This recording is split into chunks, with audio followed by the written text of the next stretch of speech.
This is a video for those starting out in a garden railway.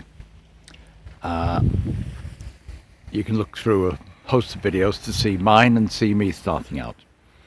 This is now 10 years on, and so I can give some thoughts about how things have survived over that time. The first thing that was built on this garden railway was this loop around what was a rockery. There is a rockery under there, and it's got a bit of a water feature, which when I prune back the shrubbery you will see. So I had to, and the walling was down more or less at ground level. So what I had to do in order to lay the track was build the walling up, and that was acquire stone and stack it. I'm not a dry stone waller, and so there will be some cement in there. And I laid it out using the track itself to mark. So the track was put together. Quite a bit of this is flexi track with a few stakes in, and then built up the wall, and the track is loose laid on top of the wall. There's nothing fixing that track down at all. Okay, 10 years on, remember. The wall has stood the test of time. The base is fairly good. Because of the slope, it gave me an opportunity to build a trestle bridge. This trestle bridge is basically made out of, cedar wood, a sort of hardwood. It has been painted and treated, but it's a sort of cedar wood that has natural resistance to things, and the spacing of these bits obviously is so it takes the sleepers, as you can see, just nailed, simply nailed together with this aluminium support for the middle span. That's an aluminium girder bridge, and that seems to have worked quite well. It's straight across the middle. Here we see some more of that walling. Again, let me just say again, it's loose laid track, no ballasting, no fixing down, but the track is fixed at points, i.e. these pieces here on the trestle bridge hold the track in place, of course. Now, what about the rest of it? Well, then I wanted a loop that went right around the garden, and what I did was laid a concrete bed onto which I could put the track. So a bit of a cutting was required here. That concrete is 2 to 3 inches thick, some hardcore underneath, and a couple of inches of concrete. So it's not the thickest bed of concrete, but that is certainly, I can walk on it. And again, yes, you've guessed it, loose laid track. The track is not fixed down. What happens is the moss that grows under the track stabilizes it and stops it moving about too much. That has allowed me to move it a bit, and even now I think I could go round and close up some of the joints. Now, crossing the track, one of the places to cross that I had to do was to rebuild the step here, rebuild this corner here to get the track across the steps. That's just laid on top there, and here I've used a sheet of plastic to bed the track into the cement or concrete surface so that the rail head is about level with the top of the concrete, which protects the track a little bit more for people walking over it. So that bit in the middle there is above the track height and gives it a firm enough base. There are some experimental bits here, i.e. the sleepers were kind of slightly embedded into the cement as well. Not deeply, but slightly. There's a little bit of concrete ballasting just done there when I built that sort of platform thing on the corner. Right, now, so that's loose laid track on concrete.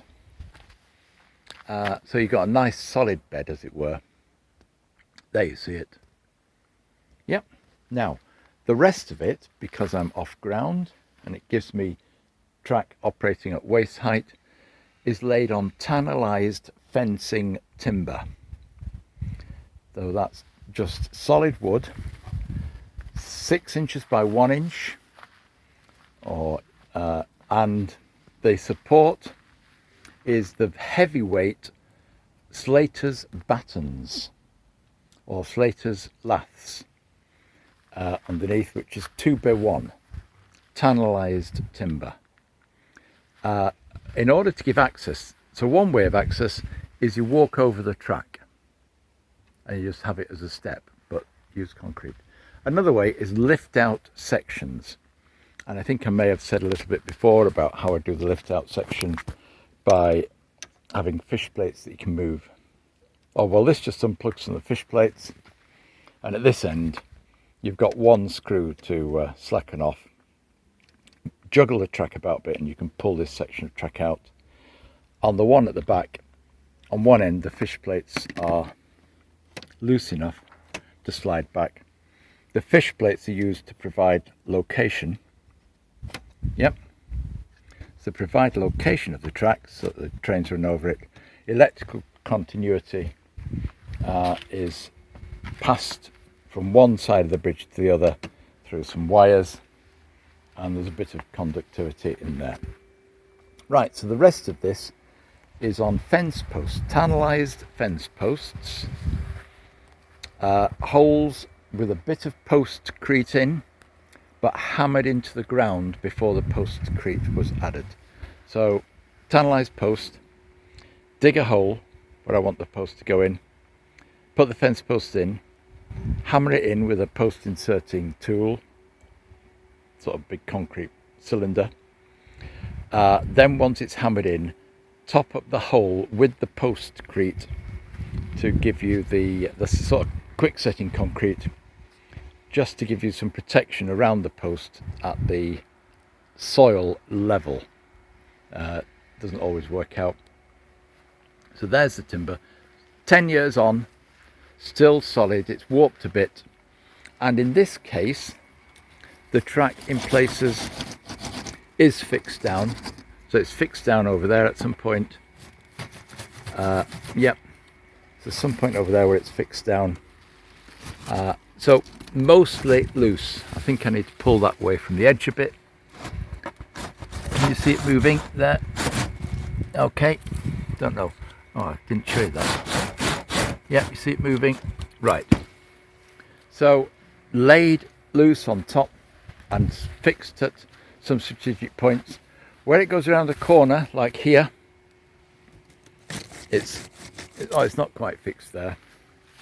Can you see that? But there are screws in that one to keep the curve. So I do need to hold the curves in some places, and here that probably needs to go back onto it a little bit.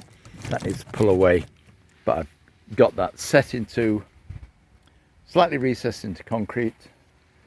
I think you've seen enough there. Another step across place here, which was made a little bit later, with the same principle of leveling the track into the concrete and then taking the plastic bag out from underneath it, so you get this snug fitting part there. So there we are, beginning. Just get the track, get loads of track, and it can be laid onto a concrete bed or track bed, and depending on how springy the track is, it will just sit there. Where you need it raised off the ground, didn't know, but I can now report that tanalised fence timber is durable, lasts well, and seems to last at least as long as any other timber that you might try and put roofing felt over, and all sorts of tricks like that. Not necessary. That's just my considered opinion.